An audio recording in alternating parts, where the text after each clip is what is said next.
thằng mình về à Joupi thì cô cái giò lái tài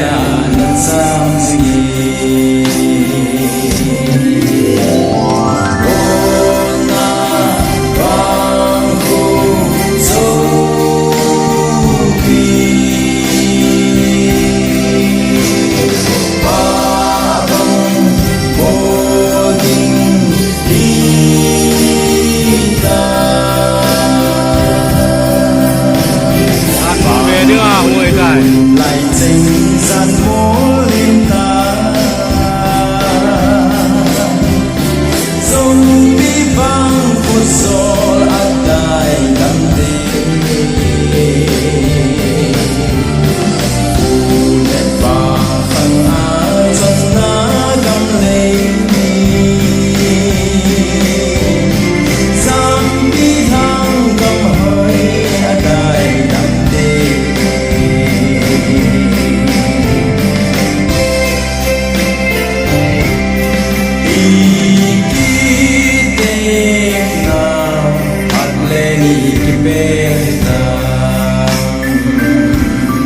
Midin se lung lai a sing tu le gam anai la me gam kisan don na ona bang kho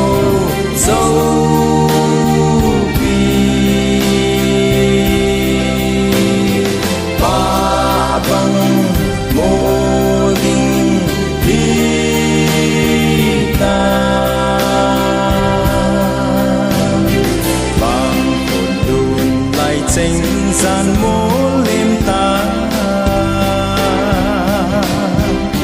dấu bi vang khô gió át đại đắm đê bù đẹp bà khăn á chân ná găm lên giam bi thang găm hơi át đại đắm đê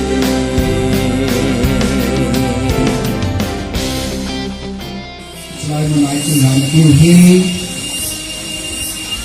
xây thu những cái tình lúc halam cùng sáng như lệ xóm mì hàng số hòn đỏ